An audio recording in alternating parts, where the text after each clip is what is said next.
Yeah, right. Oh, yeah, keep it out there. Hey. Forgotten how to do this. It's been like weeks since I've been here. It's been here or here.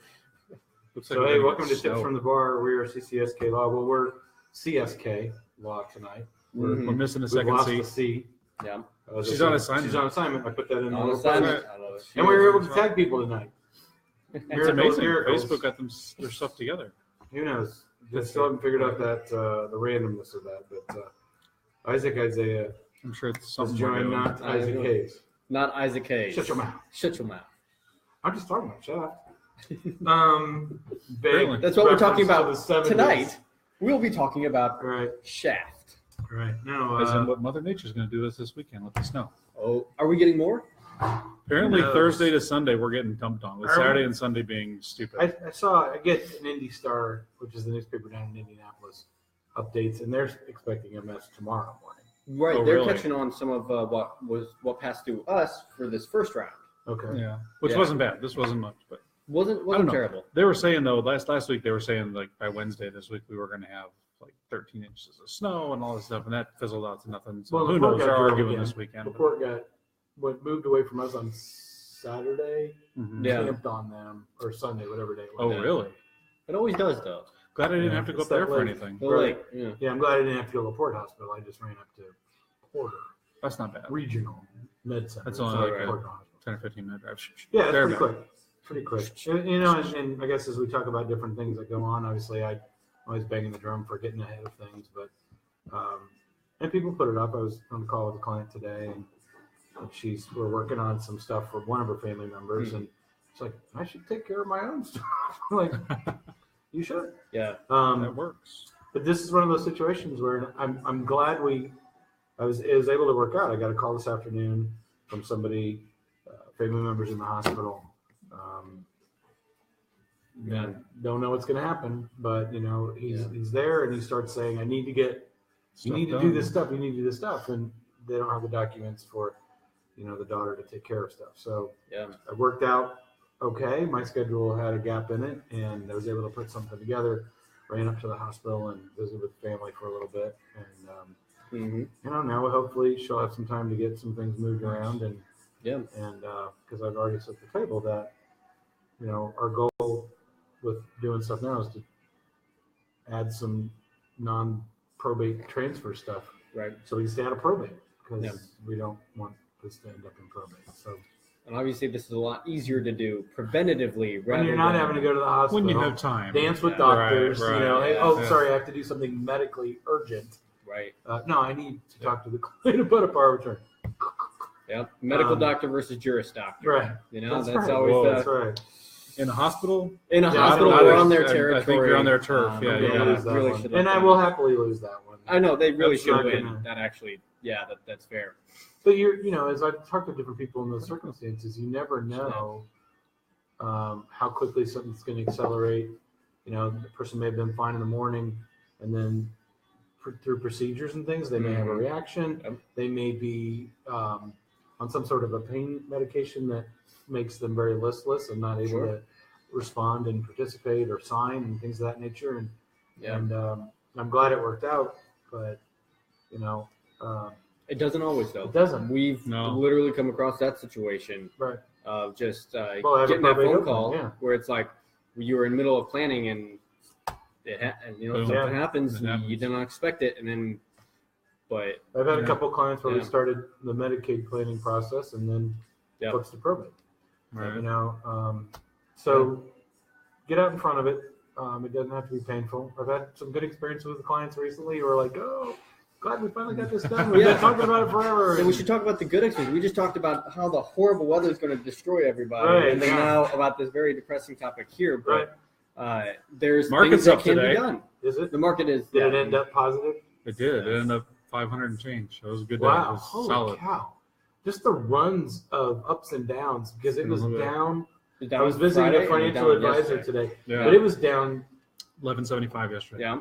But I'm saying before it opened. Went down to it was like down 5-6 before the open. Yeah. And then came back, went down, came back up, and it at dropped open it was 1,500 points. 16. 1,600. Well, it was the largest drop in one day ever, and then by points, like intraday point drop, and then it came back a little bit, but so it wasn't as bad as ever. It was the worst one since 2011.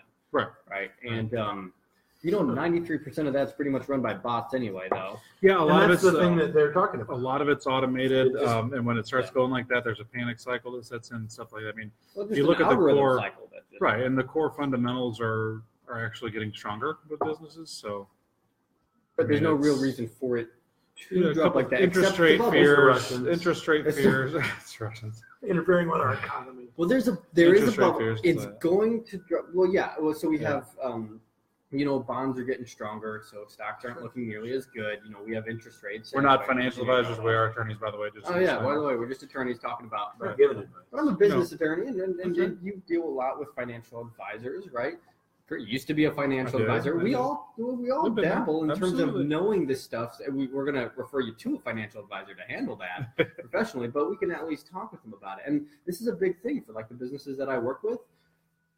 This is kind of important to know the fluctuations within the market. And so, the progression of that, it scared a lot of people because they thought that the bubble was bursting. Right. We're going to have something that's going to, obviously it's going to go back down in terms of another recession within another 2-3 years or so. But there's always that this was it. I mean, on average, every 5 years. Over the last 50 years, there's been a bear market, so it pulls back. But that's something that's just going to happen.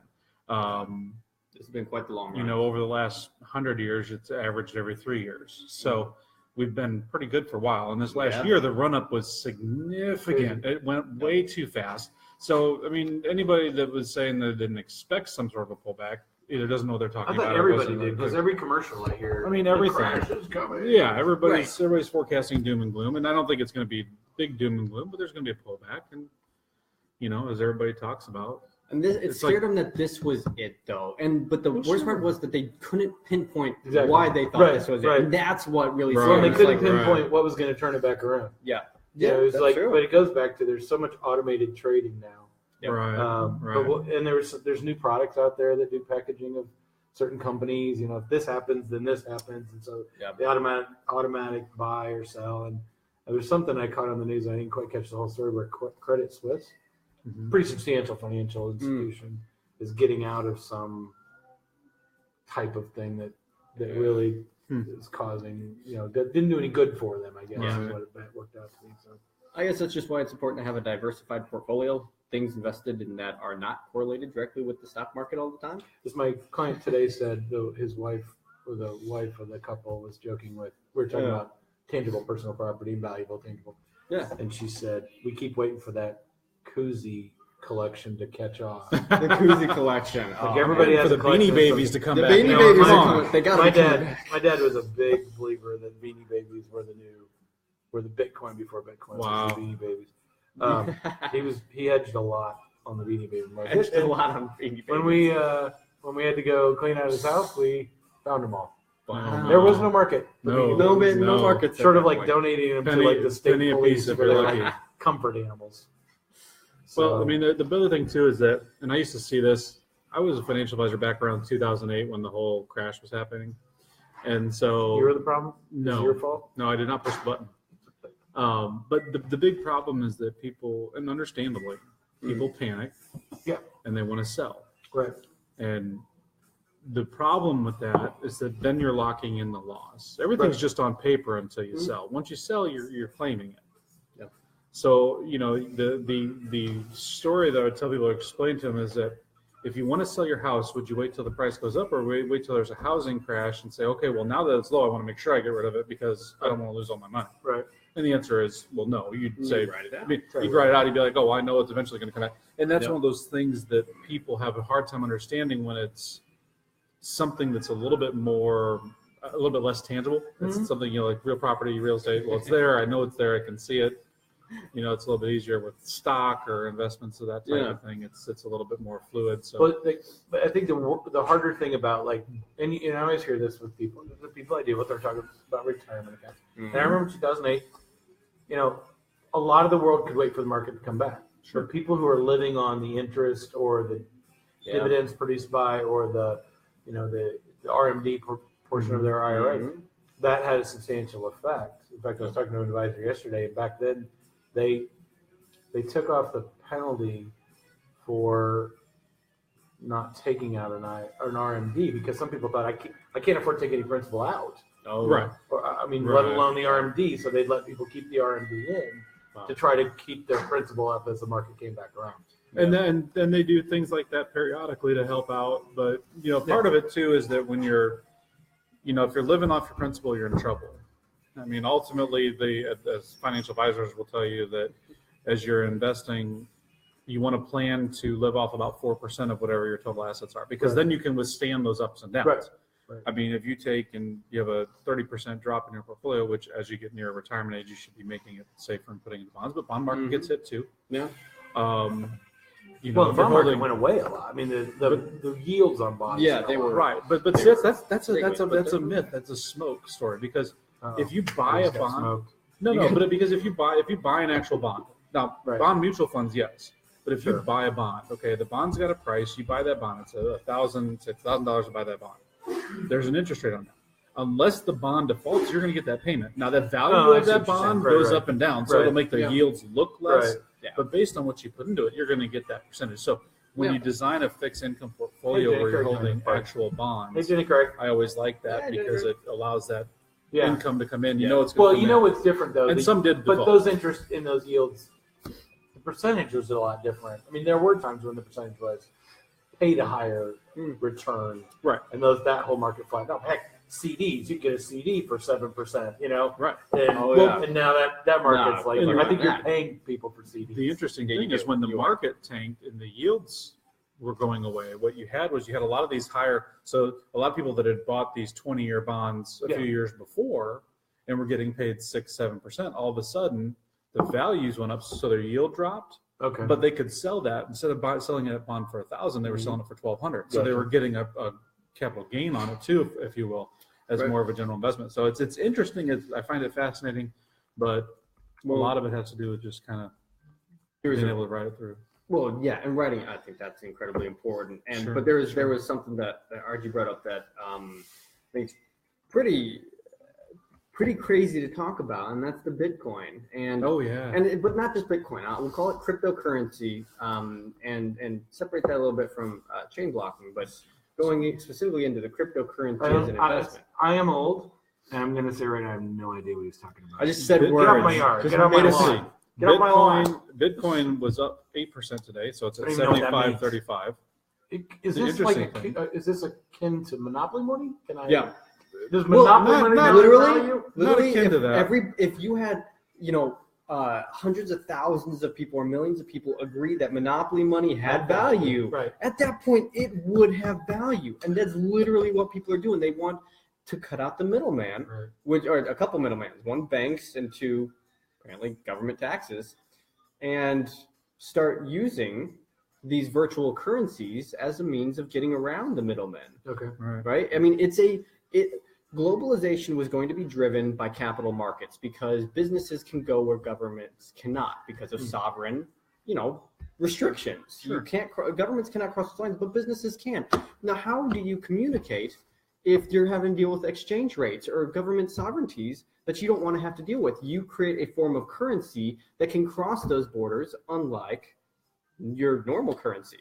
Would the euro dollar have been like an early run at maybe so Bitcoinish type stuff? That's a great analogy. Amongst Europe, yes. Yeah, in that region, because they all kind of agreed to use that. Within within using that as just saying within the EU of how it can cross over, and everybody agreeing to that. Yeah. I think the agreement between that would be something that, but however, that can be taxed because all the sovereigns agreed to do that. Yeah. Now, a federally reserve-backed cryptocurrency, which I guess wouldn't make it so crypto, but a federally reserve-backed currency that would be able to go into your virtual wallet, like proposed in Ripple, is something that has been starting to be discussed. It's another cryptocurrency to fight against, like a cheap alcohol. Alcohol. Also, we were doing currency. It's so now we're going back to the alcohol. We're going back to the tulip days. of that kind of trade. I've got a classic bottle of Boone Farm. Come back around. You're saying Ripple, and I was thinking Rumplemans. That's what I was thinking. Going way back. That's where Bitcoin and that type of thing have some flaws in them, and that's where things like Ethereum and Ripple are coming in with the new designs. And with Ethereum, it's actually also, it seems to be, and I don't know a lot about it, so don't hold me to anything on it, but it seems to be that it's more of an actual like business platform but it has more practical application than just being a currency. Well, I don't know if you watched the Super Bowl commercials. There was someone on there. There was a bank, I think, that said they are going to start accepting Bitcoin. What do you accept it? I mean, when you say accept it, so let's say I don't know it other than to say it's run up faster than the market. No, it ran 1,000% last year. It went stupid. It went stupid. So people are mortgaging their houses and buying, which is always stupid. Not advising. No. Well, we're not advising anything. We are neither confirming or denying that is a good strategy. Right. But the challenge with that is, what do I mean? Can I go pay for my Uber with Bitcoin? Can I pay our bar tab with Bitcoin? Well, let's say it depends on who you're dealing with, because some cases, yes. I know a guy that I follow online and I've talked to a few times, and he does real estate transactions. So one of the properties he sold, he accepted $50,000 of it in Bitcoin of the payment. So 50,000 Bitcoin. Now this was a year and a half ago. So at the height of the run out, that 50,000 Bitcoin, which he sold 10,000 of it for cash but kept the 40,000, had run up to close to $1 million worth of Bitcoin at the height of the big run. I don't think he sold it. I was going to say, is there a market then? How's it traded? I mean, well, it's what happens is it's mined. People have computers where they mine it via programming and algorithms. It's not a hard currency. It's not a hard currency. No hard currency. So, but how do you know that there's not somebody that's going to like create? That's why they call it blockchain technology, because it grows. You can trace back every single person who's ever touched that currency. You can follow it through. Who creates it? I mean, where is a Bitcoin? An algorithm. It's literally algorithm. Where is he looking? An algorithm. I love it. Creator of Bitcoin was algorithm. Algorithm. Not to be confused with Al Gore. He did not create. No, he might take credit for it. He might take. I mean, he created the internet, right? Remember right? Okay, so what stops him from just creating a bunch more Bitcoins to dilute the value, or sort of create a counterfeit? The Fed can do that too. Right, they do. Actually, they just dump more. They just keep dumping money. Well, this is odd because it's not like you can't just go and put numbers in and say, okay, this is Bitcoin. It has to, the way it's designed, it's built off the algorithm. There's actually a very powerful guy. Well, there is, and then that would be true. You can create about 21 billion or something like that Bitcoins, right? And right now we have 16.5 out there right now. So there technically could be more that is created. However, the computer power that takes to generate that is insanely extraordinary. What's I think we can get there.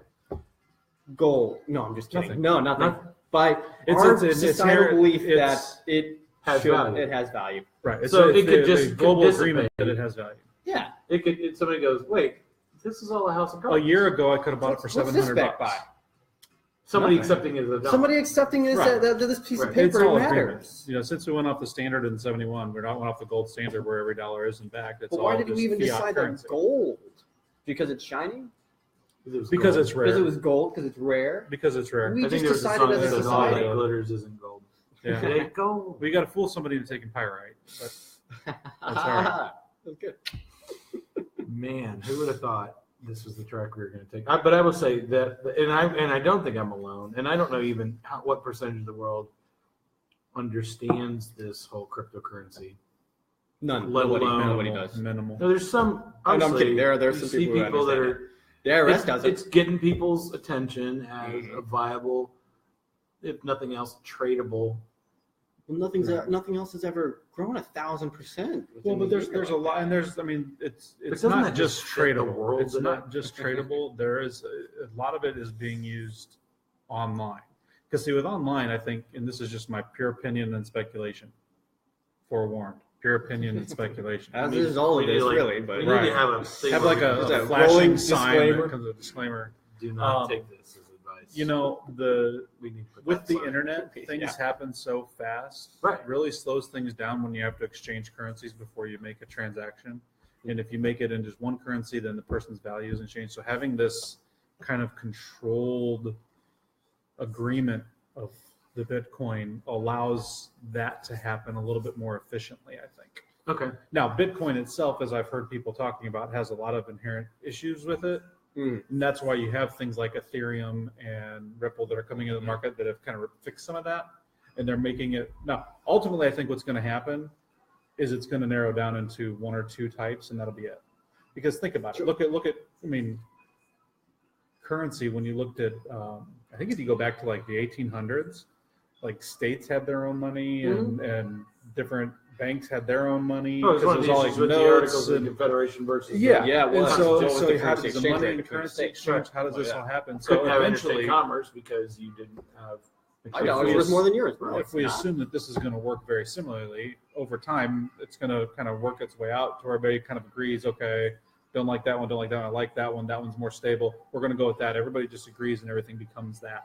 So I think that you're probably looking at having some more of that down the road, but it's going to be a little ways. I think. Yeah, I don't see myself getting into that world.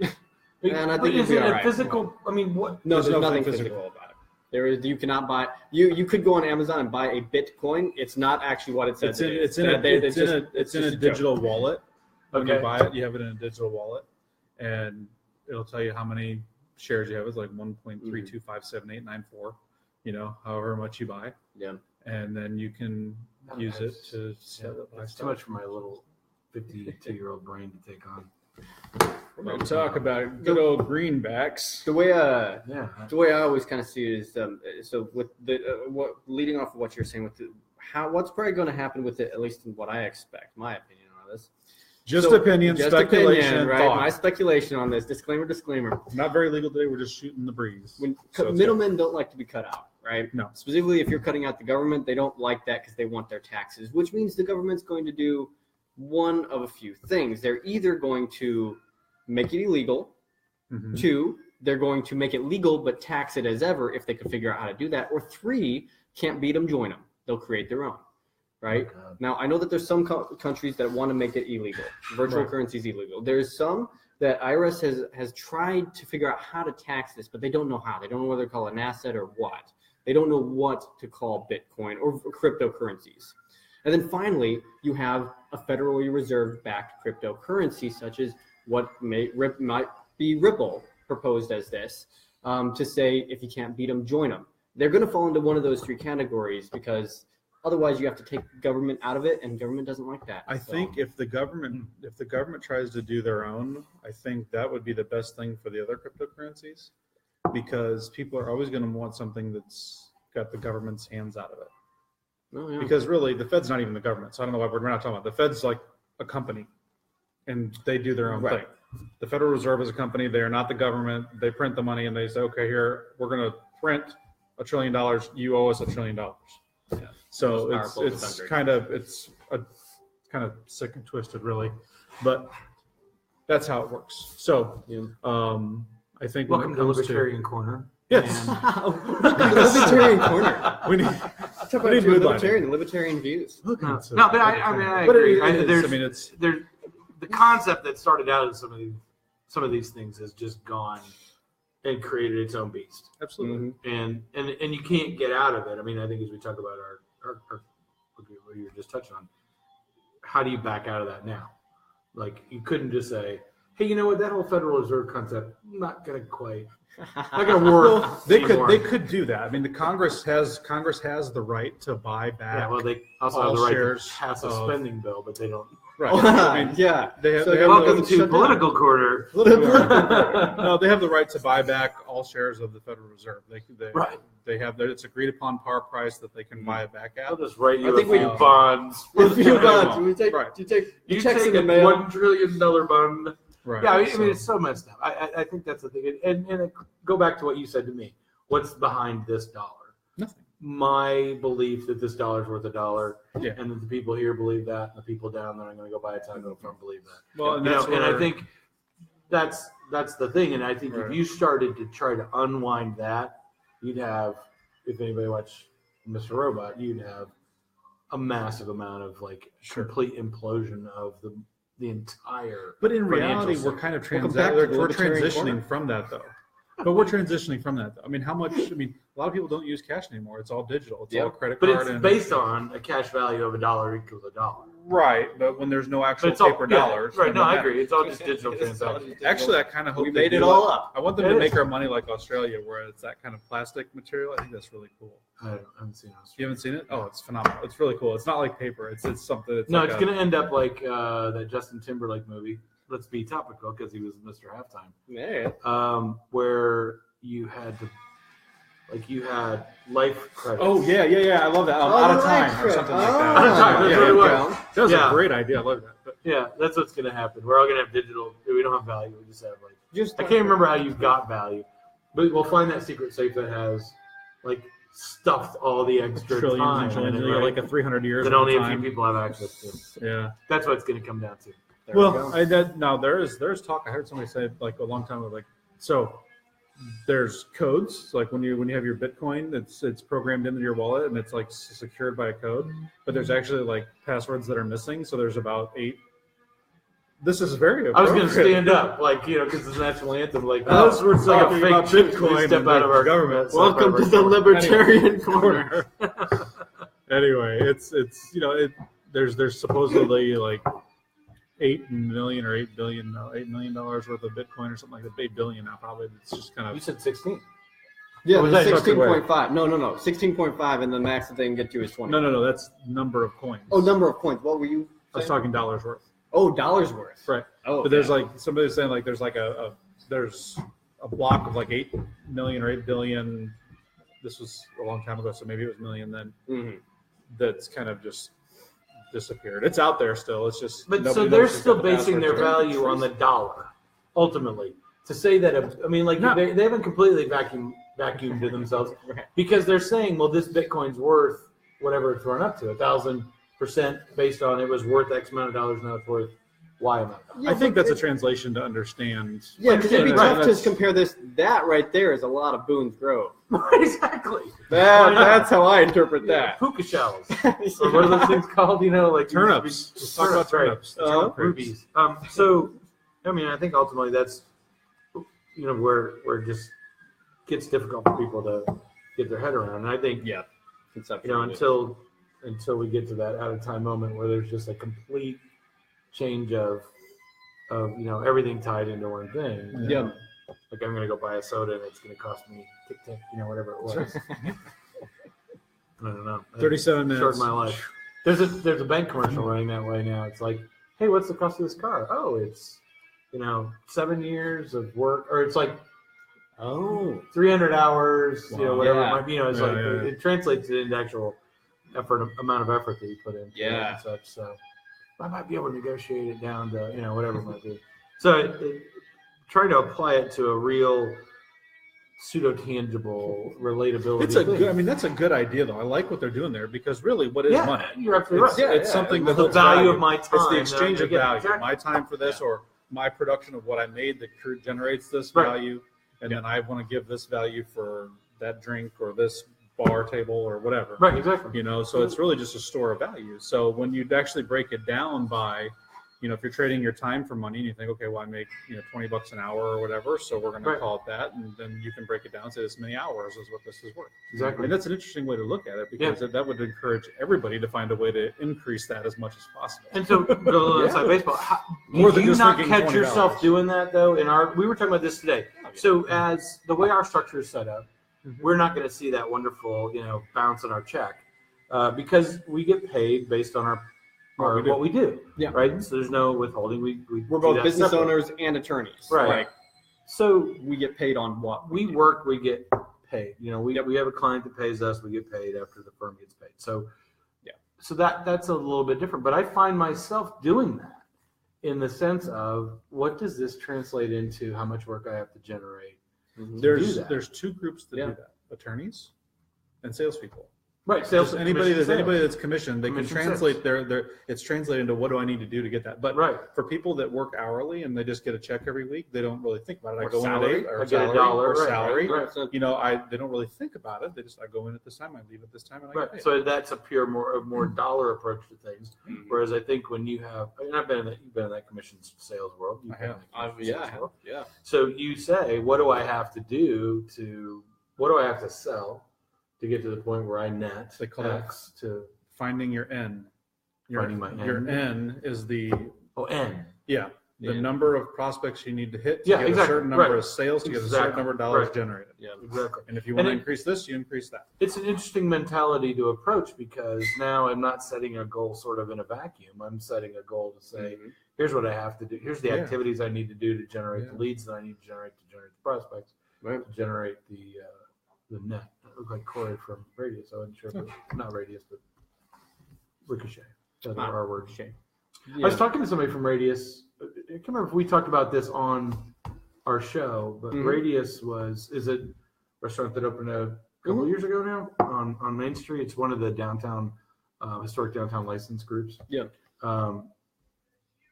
Jenny's multitasking.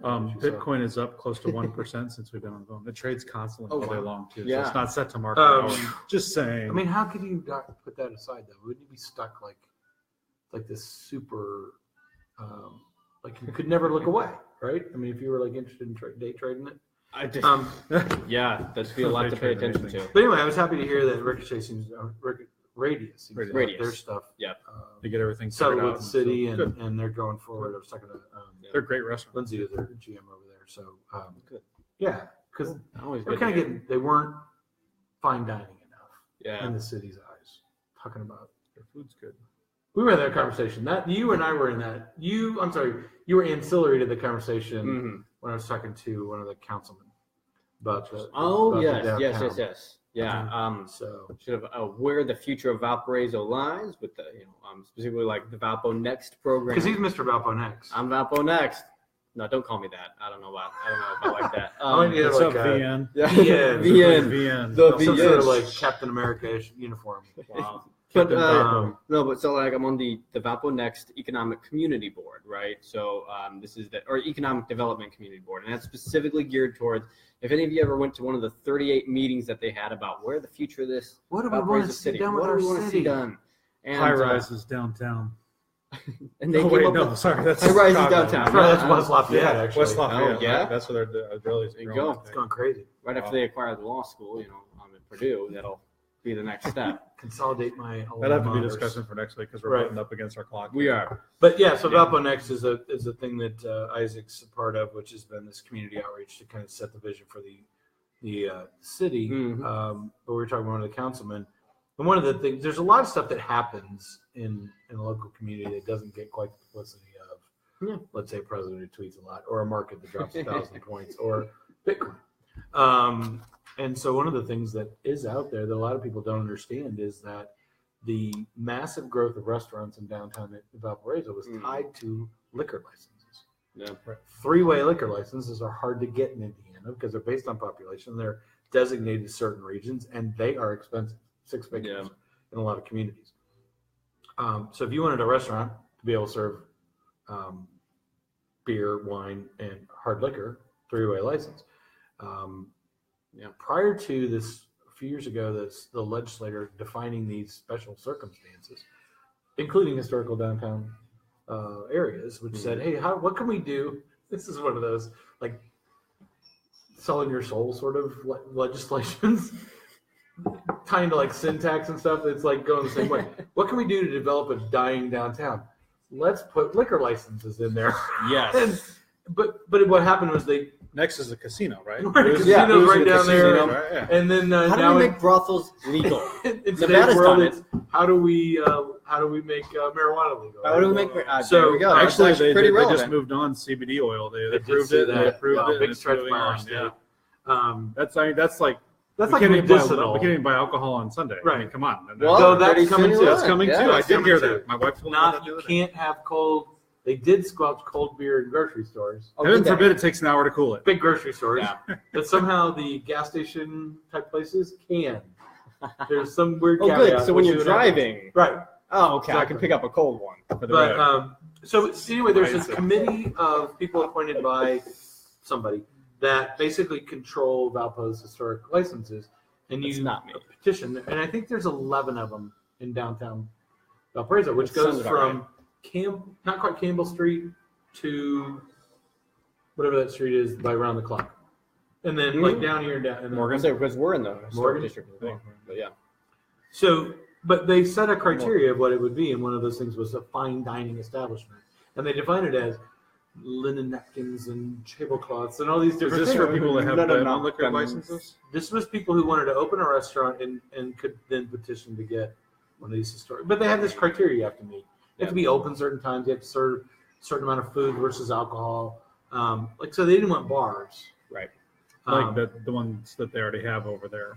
They're obviously not fine dining. But there's definitely places that you can say, wait, well, but like this, so a place like this or Figure 8 or Aftermath or Elements or Poorhouse doesn't fit into that situation. It's a different license. Like this is a winery. Right. Yeah. Right. Figure 8's a brewery. Entirely different license thing through the state. So but anyway, they had to contribute to a marketing fund, and there was all this stuff that went on. Yeah. But that's where Pix came on board. What else is in that mix? What was Margaritas, which is now Blue Point. Blue Point. Yeah, Blue Point. Radius, the trains of Furin, Stax, all these different places. Casa del Mar. So all these different places are pointing. Like people have any reference as to where I'm sitting. I really am geographically pointing in the right direction. Yeah, he's actually right. Bonfem, which is no longer Bonfem. What's that? Fork and Cork, and then Sage. So like all these different places are a part of it. Just the way you're rattling off the names. I can't believe it. It's hilarious. I'm sure I'm forgetting somebody. This guy. I literally asked him earlier. I was like, "Hey, I'm looking for a restaurant that serves this in either Maryville or Crown Point." He said, "You want to go to Three Monkeys?" Some monkey place. Three Monkeys. So he's like, "There's a monkey place. It's on Broad," and he's just like going through his mind. I mean, there's an entire map, Google's map. It's awful. Up here with this guy, and he also knows everybody in town, so he knows the location of every single person and every single restaurant and street names within his head. He's very good at it. But anyway, so the historic downtown, that was like Valpo wasn't alone in that. Lafayette did it. There's other towns that have done it as well, but you had to define a historic area as your downtown, and then those licenses could be there. Cool. So we were talking about the fact that this committee has this standard that was kind of defined by the committee, and they sold all the licenses out, and then restaurants come and go, and so they come.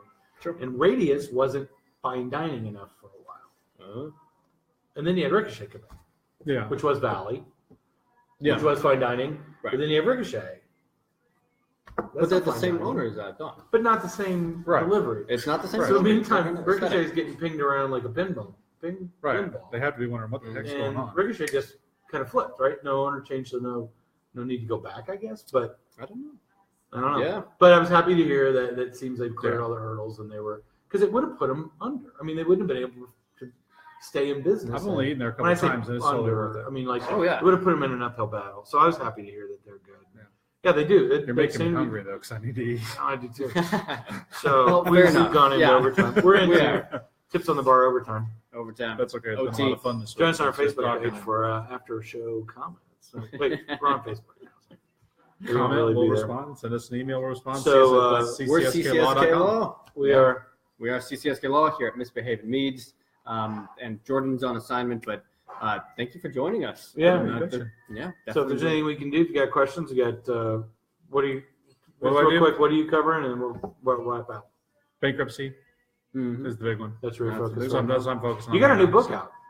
It's not out yet. It's an ebook. It's going to be out very shortly. Okay. It's about 95% ready. The stuff you need to know about bankruptcy. Formatting and it's a lot of basic stuff. It's going to be free. You just got to put in your email address, and you'll be seeing that on our Facebook page here, hopefully within the next couple of weeks. Awesome stuff. Yeah, that's very fantastic. You're focused. Really all right.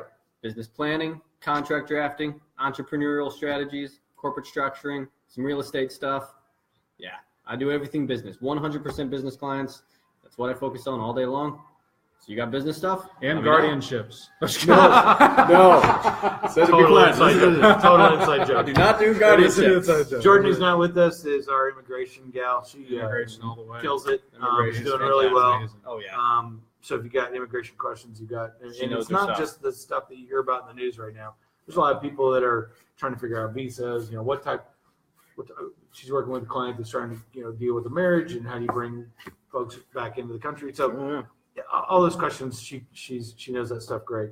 My focus is estate planning. I hate these terms: estate planning, old law, probate, which I hate even more. What is estate planning? Estate planning, rules of trust, powers of attorney, Medicaid applications, long-term care planning, and then probate. Let's stay away from it. But if you get stuck in it, we can work through it. The one thing I'll say, and this is something that we keep hearing from people, and I heard it from this client today. I called 3 different offices. It called me. I was in a meeting. I was the second call he made. First person to call back. Only person to respond and get up there and get this thing taken care of today. You were meeting with somebody the other day who said, I couldn't even talk to an attorney unless I put down $250. Right. I didn't even know what questions to ask. I didn't even know what questions were there. I knew that I wanted to start a business, but I didn't even know what questions I had to ask. I was like, I was told I need to get an attorney, but what does that even mean? Right. And she couldn't even talk to an attorney. Same thing going through the bankruptcy process. I've had that before. I had a lady called a bunch of different places, and she said that she has 2 reasons. She said, you're the nicest one. And everybody else was like, okay, it's going to be $250, $300 just to even sit down. And I answered a few questions on the phone even, just talking about the situation and said, well, you need to think about this. You need to think about that. And it just makes a difference. So CCSK Law, we are trying to serve, as we say, lowering hurdles, raising the bar. We're raising the bar on what you should expect. We're going to talk about that next week. And we're going to talk about that next week. Yeah, Law Simplified. So again, hit us on the website, ccSKLaw.com. If you like something or if there's something you want to ask after watching the video, drop us a note in the comments and we'll get back. We had somebody do that last week. Yeah, we did. You met with them this week to walk through some stuff. Yeah. So we're there. We're available. You talk to attorneys and we talk to you. So have a great evening. Appreciate you checking in. See you next week. Yep. We'll see you later. I'll see you.